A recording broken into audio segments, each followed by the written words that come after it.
The mahogany doors of the Adiconal Global Corporation boardroom swung open with a confidence that didn't match the man who walked through them. Kwame Mensah stood in the doorway wearing a faded blue janitor's uniform, his name tag still pinned to his chest.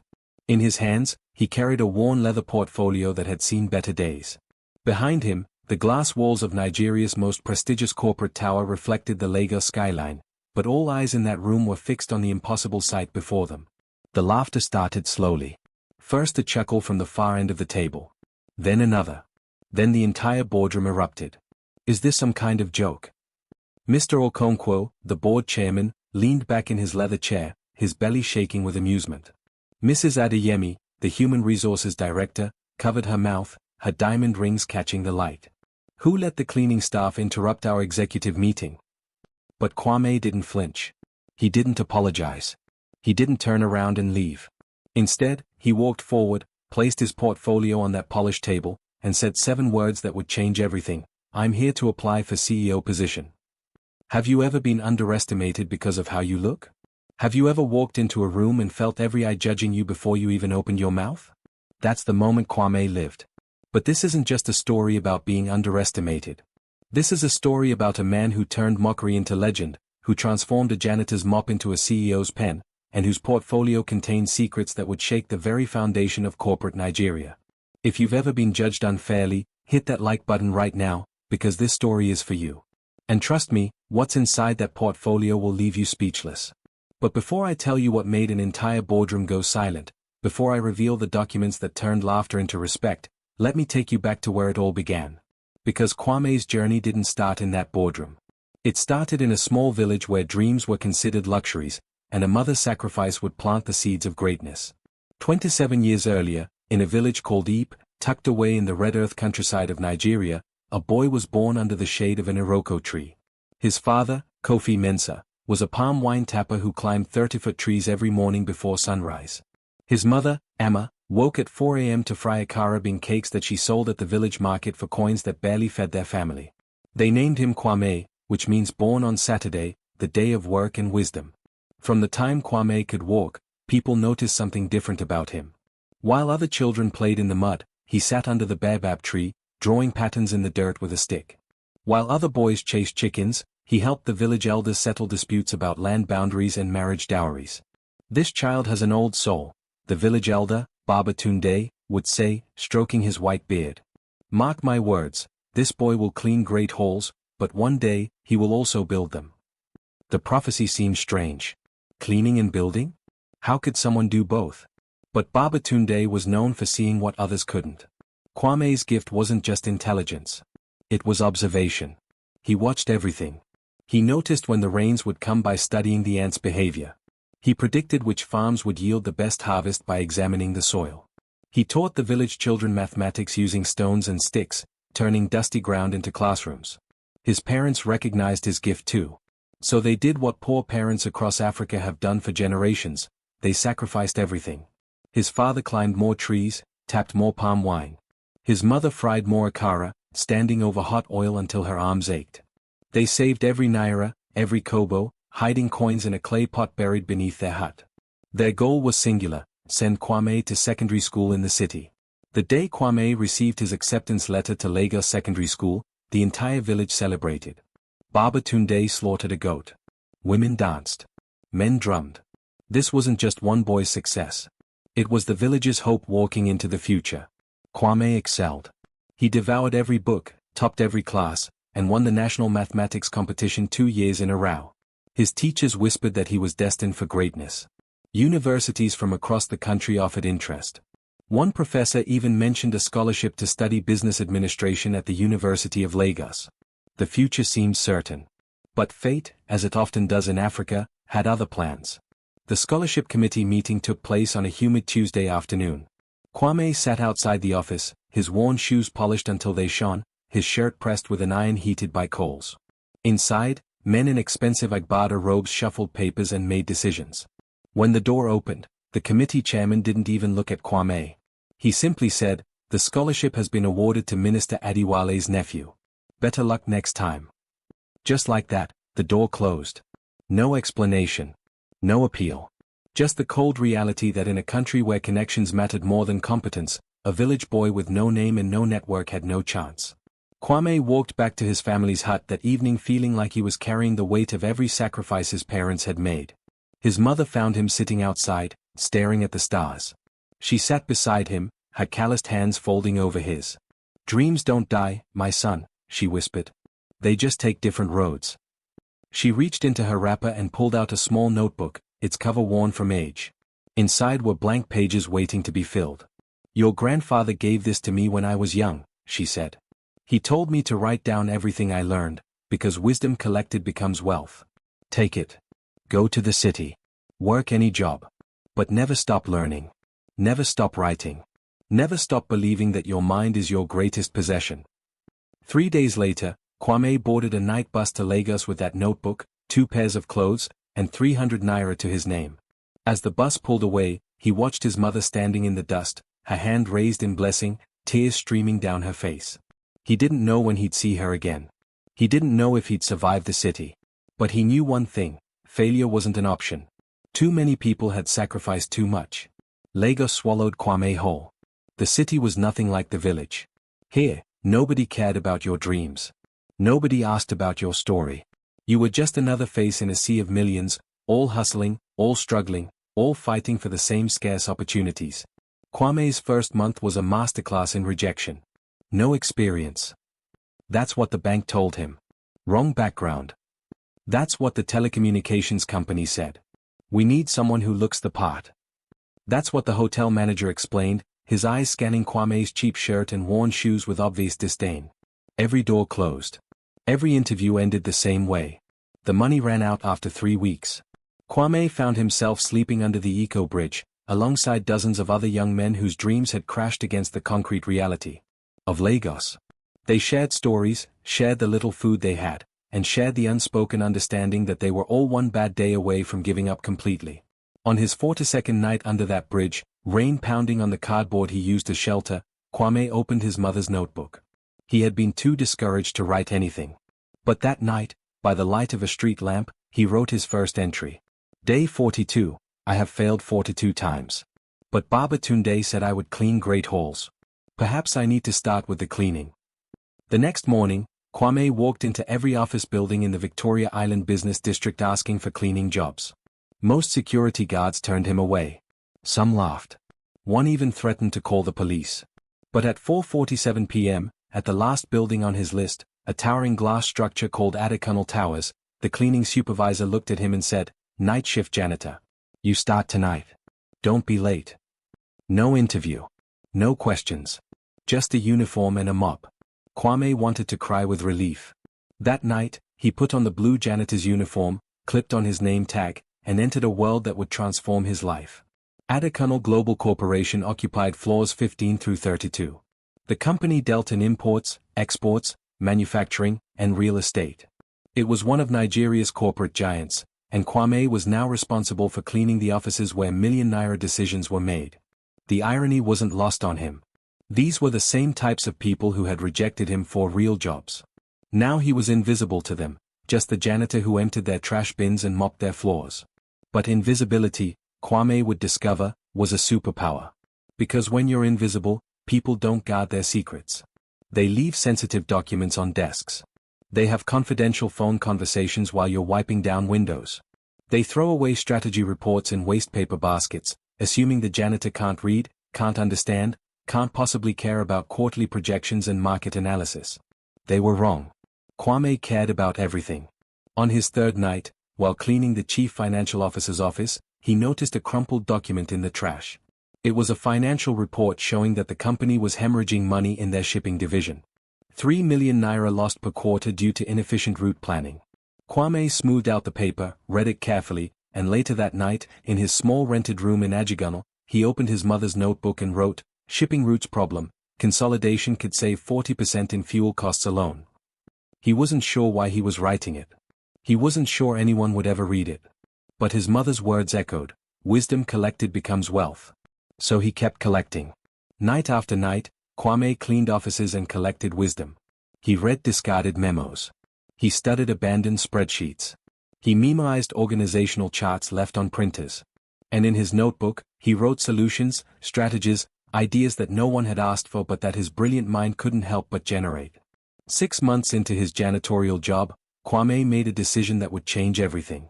He had filled nearly half of his mother's notebook with business strategies, cost-saving measures, and growth opportunities for AfricanStories Global Corporation. Ideas that could save millions. Ideas that could transform the company. But who would listen to a janitor?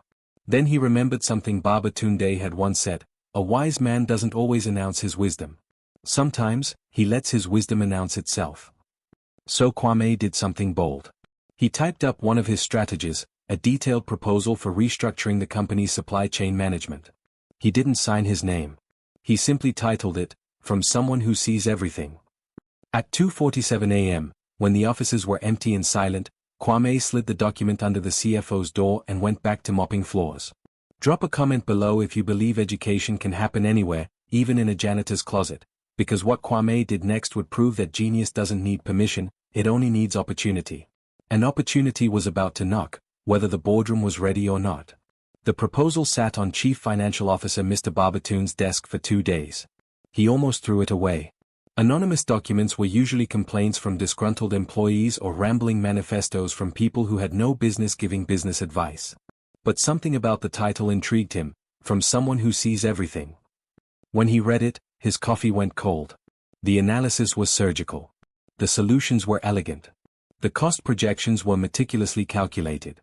Whoever wrote this understood AfricanStories Global Corporation better than most executives who had worked there for years. Mr. Babatunde immediately called an emergency meeting. "We're implementing this immediately," he announced, holding up the document. "I want to know who submitted this. Check the email logs. Check everything." But there was no email. No sender. No digital trail. Just a printed document that had mysteriously appeared under his door. The strategy was implemented within 3 weeks. The results were staggering. Supply chain costs dropped by 38%. Efficiency increased. Profit margins widened. The board praised Mr. Babatunde for his innovative thinking. He didn't correct them. But privately, he wondered, who was the ghost strategist? Kwame watched all of this unfold from his invisible position. He emptied Mr. Babatunde's trash. He cleaned the boardroom after the meetings where they celebrated their success. He smiled quietly, said nothing, and went back to his notebooks. The second proposal came a month later. This one addressed the company's failing marketing strategy in the northern states. Kwame had noticed, through discarded focus group reports, that the company was marketing luxury goods to regions where practical products were needed. His proposal suggested a complete pivot: repackage products, adjust pricing, partner with local distributors who understood the cultural nuances. Again, he slid it under the door at 2 a.m. Again, he signed it, "From Someone Who Sees Everything." Again, it was implemented. Again, it worked brilliantly. This became Kwame's pattern. By day, he was the silent janitor. By night, he was the company's secret strategist. Over 18 months, he submitted 12 proposals. 11 were implemented. The 12th was shelved not because it was wrong, but because it was too radical for the conservative board to accept. AfricanStories Global Corporation transformed. Stock prices soared. Investor confidence returned. The company went from struggling to thriving, and everyone wanted to know the secret. The board launched an investigation to find the mysterious consultant. They assumed it was an outside expert, perhaps someone from McKinsey or Boston Consulting Group who was secretly helping them. They checked security footage, but all they saw were employees coming and going, and of course, the night janitor mopping floors. No one suspected the janitor could read, much less write business strategies that would save millions. The turning point came on a Tuesday afternoon in November. Kwame was cleaning the executive floor when he overheard a conversation in the boardroom. The founder and retiring CEO, Chief AfricanStories, was making an announcement. "My family has run this company for 40 years, the old man said, his voice heavy with emotion. "But I'm 78 years old. My health is failing. It's time for new leadership. I'm retiring in 6 months. This board will be responsible for selecting the next chief executive officer." The room buzzed with speculation. Names were thrown around. Mr. Okonkwo, the ambitious board chairman, clearly wanted the position. Mrs. Adeyemi mentioned several external candidates with impressive CVs from London Business School and Harvard. Chief AfricanStories raised his hand for silence. "I want someone with vision. Someone who understands this company not from textbooks, but from experience. Someone who sees what others miss. Find me that person, and I'll hand over my life's work with peace. Kwame stood outside that door, mop in hand, and something clicked in his mind. They were looking for vision. They were looking for someone who sees everything. They were looking for him. They just didn't know it yet.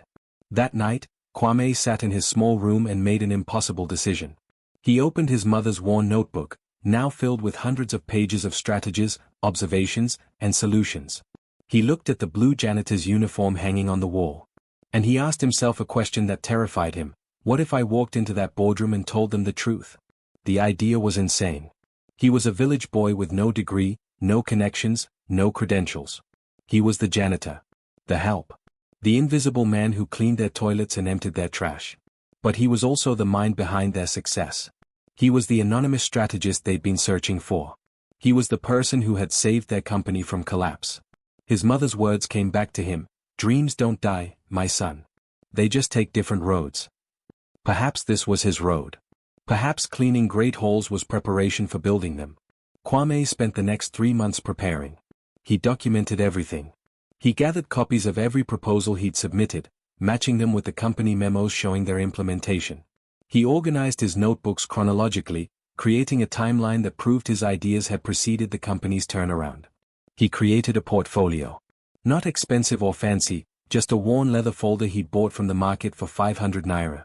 But inside that folder was evidence that would shake the foundations of corporate assumptions. On the morning of the CEO interviews, Kwame put on his janitor's uniform one last time. Not because he had to, but because he wanted them to see. He wanted them to confront their own prejudices. He wanted them to understand that genius doesn't always wear a suit. As he walked toward the boardroom, his heart hammered against his ribs. Every step felt like moving through water. His hands trembled as he gripped the portfolio. He paused outside the mahogany doors, took a deep breath, and remembered Baba Tunde's prophecy, this boy will clean great halls, but one day, he will also build them. Today was that day. Kwame pushed open the doors and walked into destiny. The AfricanStories Global Corporation boardroom was designed to intimidate. 30-foot ceilings. Floor-to-ceiling windows overlooking Victoria Island. A table carved from a single piece of African mahogany that could seat 20 people. On the walls hung portraits of past executives, all men in expensive suits with confident smiles and perfectly styled hair. 10 board members sat around that table when Kwame entered. They were reviewing candidate profiles, discussing pedigrees and credentials, debating the merits of Harvard versus Oxford. Then the door opened. And a janitor walked in. The first reaction was confusion. Mr. Okonkwo looked up from his documents, his reading glasses sliding down his nose. Excuse me, we're in the middle of an executive meeting. You can clean later. Kwame didn't move.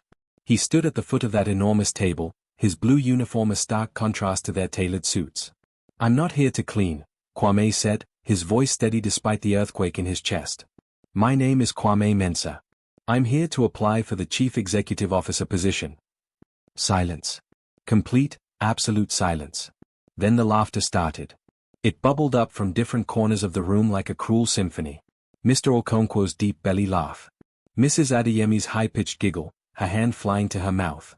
The CFO, Mr. Babatunde, simply shook his head in disbelief. This is a joke, right? Mrs. Adeyemi said, wiping tears from her eyes. Someone put you up to this? Is this some kind of prank for social media?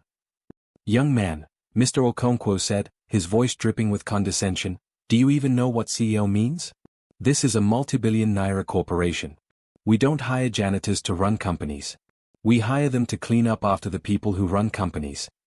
Another wave of laughter rippled through the room. But Kwame noticed something. Mr. Babatunde, the CFO, wasn't laughing anymore. He was staring at Kwame with an expression that bordered on curiosity. I know exactly what CEO means, Kwame said calmly. And I believe I'm qualified for this position. In fact, I believe you've already been using my work for the past 18 months. The laughter died. What are you talking about? Mr. Okonkwo demanded. Kwame lifted his portfolio and placed it on the mahogany table. The worn leather looked out of place among the expensive papers and tablets. You've been searching for the anonymous strategist who's been submitting proposals, Kwame said. The person who saved your supply chain. Who restructured your northern marketing strategy. Who identified the real estate opportunities in Lekki before anyone else saw them. You've been looking for that person for over a year. Mr. Barbatoon stood up slowly. How do you know about that? Because I'm that person. The room erupted in protests. Impossible. Ridiculous. Security. But Mr. Okonkwo raised his hand, and the room fell quiet. His eyes narrowed at Kwame, calculating.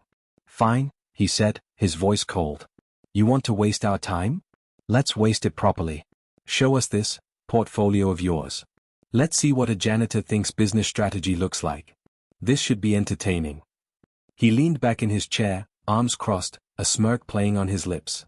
The other board members settled in, clearly expecting a show. Kwame opened the portfolio. His hands were steady now. The fear had burned away, replaced by something stronger, certainty. He knew what he had. He knew what he'd done. Now it was time to prove it. He slid the first document across the table. July 15th, 2 years ago, Kwame said. Your supply chain was losing 3 million naira per quarter. This is the proposal I submitted suggesting route consolidation and vendor negotiation. 3 weeks later, you implemented this exact strategy. Mr. Barbatoon picked up the document. His eyes widened. This is the original. Kwame slid another document across. September 3rd. Your marketing strategy in Kano was failing because you were selling luxury items to a market that needed practical goods. This proposal suggested the pivot. You implemented it. Sales increased by 240%. Mrs. Adeyemi reached for the document, her hand shaking slightly. I remember this proposal, she whispered. We thought it came from an external consultant. November 19th, Kwame continued, sliding document after document across that table. Real estate acquisition strategy for Lekki Phase 2. February 8th. Restructuring of the HR department to reduce turnover. April 22nd. Partnership proposal with Chinese manufacturers. Each document landed on the table like a bomb. Each one was picked up by shocked board members who recognized their own implemented strategies, their own celebrated successes. This is impossible, Mr. Okonkwo said, but his voice had lost its confidence. Anyone could have copied these documents after the fact. Kwame had expected this. He reached into his portfolio and pulled out his mother's notebook. The worn cover. The filled pages. The dates on every entry. This notebook, Kwame said, belonged to my mother. For 18 months, I've documented every observation, every strategy, every solution. The dates on these entries predate your implementations by weeks, sometimes months. Every proposal in your files has a corresponding entry in this notebook. Time-stamped. Detailed. Original. He opened the notebook to a random page. His handwriting filled the margins, ideas crossed out and rewritten, calculations stacked upon calculations. Mr. Barbatoon took the notebook with trembling hands. He flipped through pages, his eyes scanning dates and entries. He pulled out his phone, checking historical records against Kwame's notes. The color drained from his face. My God, he whispered. It's all here. Every strategy we've implemented. Every success we've celebrated. It all came from the janitor, Kwame finished quietly. The boardroom was so silent you could hear the air conditioning hum. Mrs. Adeyemi covered her mouth, tears forming in her eyes. Not from laughter this time. From shame. Mr. Okonkwo sat frozen, his earlier arrogance crumbling like a sand castle hit by a wave. Kwame looked around the room at these powerful people, these educated elites who had judged him by his uniform instead of his mind. For 18 months, he said, his voice filling the space, I've been invisible to you. I emptied your trash. I mopped your floors. I cleaned the toilets you used. And while I did that, I was also saving your company. Not for recognition. Not for money. But because I saw problems that needed solving, and I couldn't ignore them just because nobody asked for my opinion. He paused, letting his words sink in. You were searching for a consultant with vision. Someone who understands this company from experience. Someone who sees what others miss. Chief Adekunle said he wanted that person. Well, here I am. I've been here all along. You just didn't think to look at the man holding the mop. Smash that subscribe button right now if you want to see how this ends, because what happens next will restore your faith in justice. The decision these board members make will either prove that merit matters, or that prejudice is too powerful to overcome. Don't miss what comes next. Mr. Barbatoon stood up. He walked around the table and did something that shocked everyone in that room. He extended his hand to Kwame. Mr. Mensah, he said, his voice thick with emotion, "I have been searching for you for over a year. I have wanted to thank you, to honor you, to understand how one mind could see so clearly what an entire board of executives missed. And all this time, you were right here. Forgive us. Forgive me." Kwame shook his hand, and in that moment, something shifted. The janitor and the CFO stood as equals, while the rest of the board watched in stunned silence. But Mr. Okonkwo wasn't ready to concede. Pride is a stubborn beast. "This is all very touching," he said, his voice tight, "but let's be practical. He has no degree. No formal business training. No experience managing people. We can't just hand over a multi-billion naira corporation to a janitor because he wrote some good proposals. What will shareholders say? What will the public think?" It was the question that hung over everything. The question that separated idealism from reality. Kwame had one more card to play. "You're right," he said, surprising everyone. "I don't have a degree. I don't have the credentials you'd expect. But I have something more valuable, I have results. Every strategy one proposed worked. Every solution I provided succeeded. And I did all of that while being paid minimum wage to mop floors." He stepped closer to the table, his eyes meeting each board member's gaze. "But here's what I'm offering, I don't just want this job for myself. I want to prove something bigger. I want to prove that in Nigeria, in Africa, talent exists everywhere. In villages. In slums. In the people you overlook because they don't have the right last names or the right schools on their CVs. Give me this chance, and I'll do more than save this company. I'll transform it into a place where merit matters more than pedigree. Where the best ideas win, regardless of who speaks them. Where a janitor's son can become a CEO not despite his background, but because his mind and his work earned it." The room was silent. Mrs. Adeyemi wiped her eyes. "We need to deliberate," she said softly. "Agreed," Mr. Barbatoon said. "Mr. Mensah, would you please wait outside? We'll call you back shortly." Kwame nodded, gathered his portfolio and his mother's notebook, and walked out of that boardroom with his head high. As the door closed behind him, he heard the arguments begin. The deliberation took 4 to 7 minutes. Kwame sat on a leather couch outside the boardroom, his portfolio on his lap, listening to muffled voices rise and fall through the thick mahogany doors. He couldn't make out words, but he could hear the intensity. His phone buzzed. A text from his mother, who still lived in the village, who had no idea what was happening in this tower. "Praying for you today, my son. Remember, you carry the dreams of many." Kwame closed his eyes and let the weight of that truth settle over him. Inside the boardroom, the debate raged. "This is madness." Mr. Okonkwo slammed his palm on the table. "We're seriously considering making a janitor our CEO? Do you understand what this will do to our reputation? Our shareholders will revolt." "Our shareholders care about profits," Mr. Barbatoon countered. "This man increased our profits by 300%. Those are the only numbers that matter. He has no formal education. Neither did Henry Ford. Neither did Steve Jobs when he started. Neither did half the successful entrepreneurs in this country who built empires from nothing." Mrs. Adeyemi spoke up, her voice thoughtful. "I think we're asking the wrong questions. We're asking, can a janitor be a CEO? When we should be asking, has this man already proven he can lead this company? Because from where I'm sitting, he already has been leading it. We just didn't know it." "Exactly." Mr. Barbatoon pulled out his tablet, scrolling through financial reports. "Look at the timeline. Every major turnaround we've experienced correlates directly with implementing his proposals. Before he started submitting strategies, we were hemorrhaging money. After? We're thriving. The evidence is irrefutable." "But the optics?" Mr. Okonkwo insisted.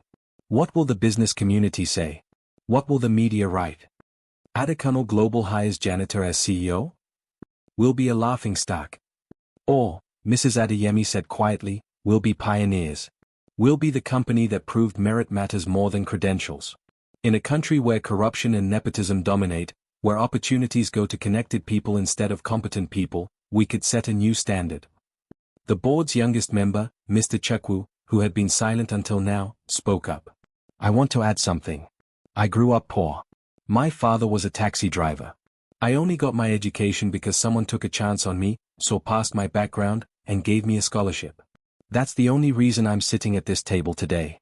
If we say no to Kwame because of where he comes from, we're saying no to every talented young person in Nigeria who doesn't have the right last name. We're saying that brilliance only counts if it's wrapped in expensive packaging. Silence followed his words. Mr. Okonkwo looked around the table. He saw the expressions on his colleagues' faces. He realized he was losing this battle. Fine, he said finally, his voice heavy with reluctance. But I want conditions. If we do this, we do it carefully. Mentorship. Training. A transition period where he shadows experienced executives. And if he fails, if there's any indication that this isn't working, we have the right to remove him.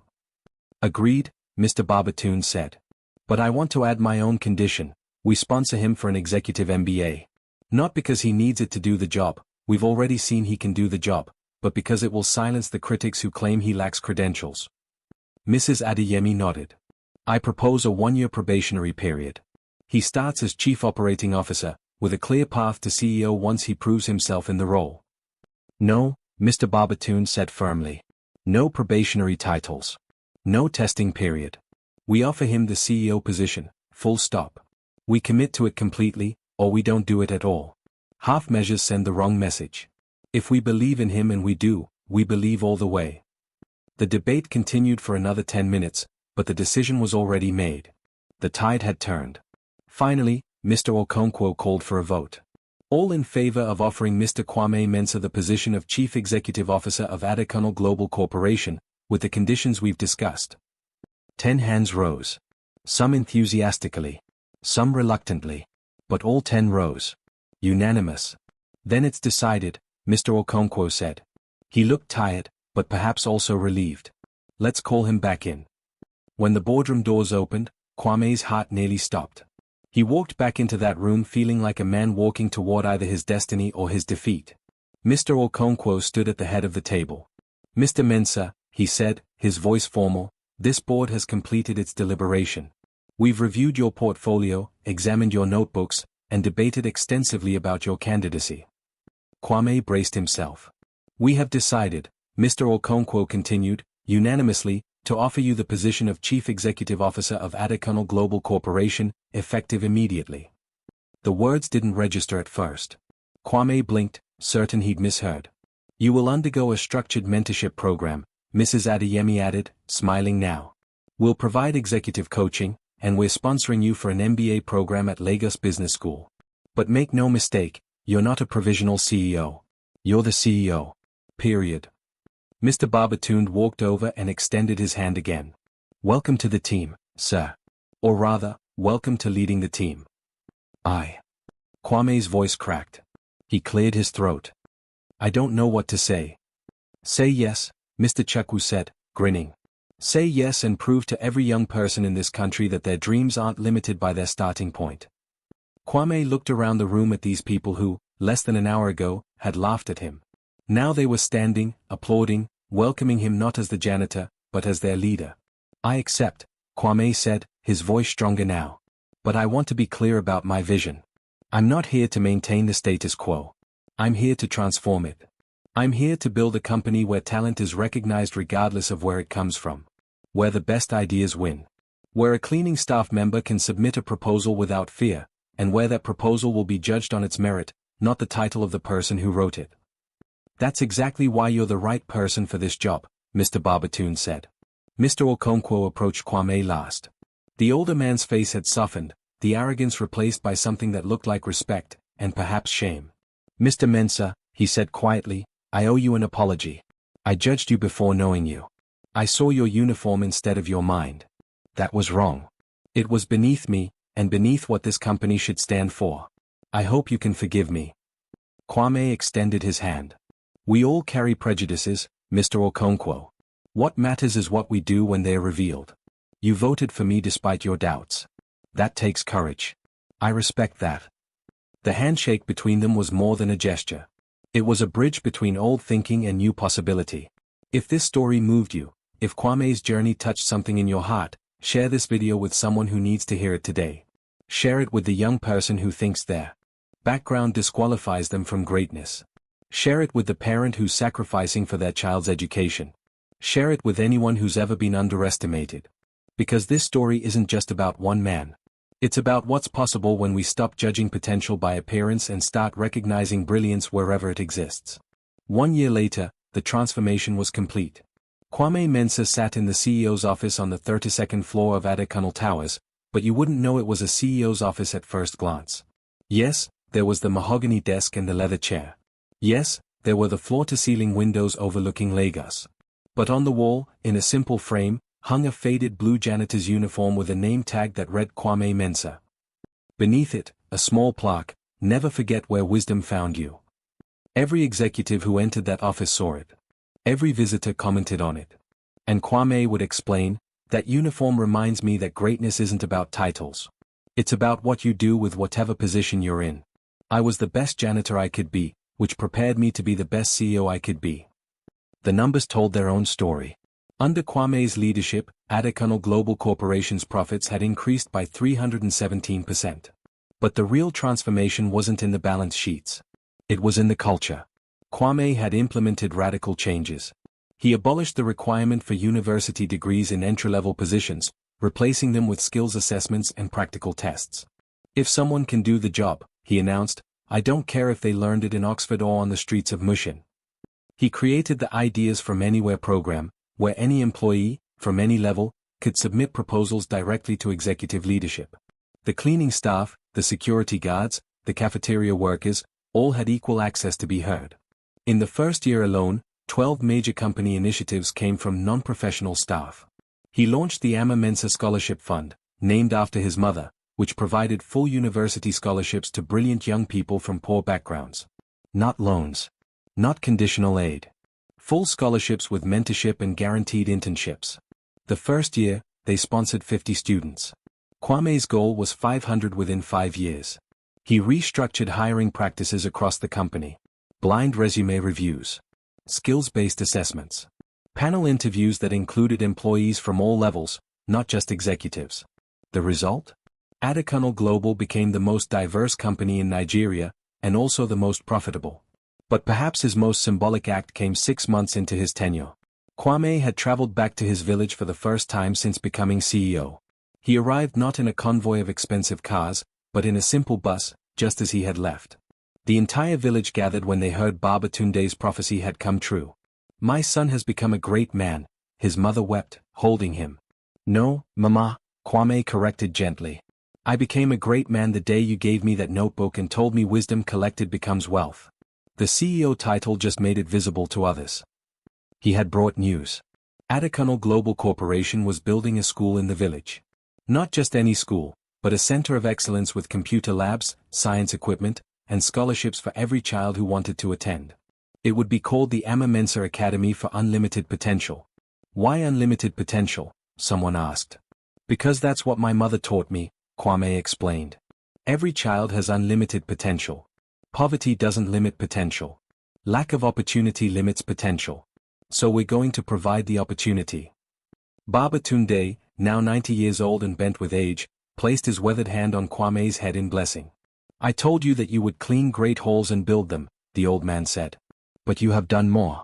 You have cleaned the halls of prejudice, and you are building halls of possibility. That is the greater work." Back in Lagos, Kwame's story had become national news. Journalists called him the Janitor CEO. Some publications wrote admiringly about his rise. Others were skeptical, waiting for him to fail so they could say, "See? Education matters." But Kwame didn't read the criticism. He was too busy working. He kept unusual hours for a CEO. He still arrived at the office at 6 a.m., often before the cleaning staff. And he made it a point to know every janitor, every security guard, every person who worked in the shadows of the company by name. "Good morning, Ngozi," he would say to the woman who cleaned the executive floor. "How is your daughter's school project coming?" "Mr. CEO," she would stammer, always surprised that he remembered. "Just Kwame," he would correct with a smile. "We're colleagues. You keep this building running just as much as I do."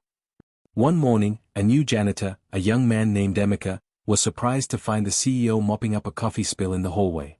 "Sir, I'll do that." Emeka rushed forward, mortified. Kwame handed him the mop with a smile. "I know you will. But I needed the reminder today. Needed to remember that no work is beneath me, and no person is beneath my respect." The story spread through the building like wildfire. The CEO who still mops floors. At the 1-year anniversary of his appointment, The board called a special meeting. Kwame entered the boardroom, the same room where he'd once been laughed at, now as the leader who had transformed everything. "Mr. Mensah," Mr. Okonkwo began, "we've reviewed your first year as CEO. The financial results are extraordinary. But more than that, you've changed the soul of this company. You've proven that merit-based leadership works. You've shown that diverse perspectives drive innovation. And you've inspired not just our employees, but people across Nigeria and beyond."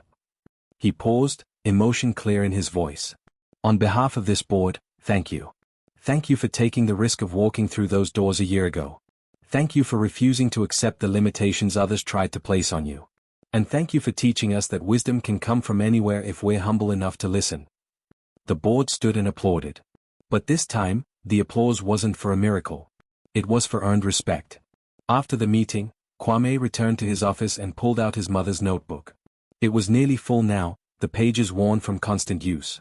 He turned to a blank page near the end and wrote, "Year 1 as CEO, complete. But the real work is just beginning. Today, I'm CEO of one company. Tomorrow, I want to help create opportunities for 1 million others like me. The janitors. The street vendors.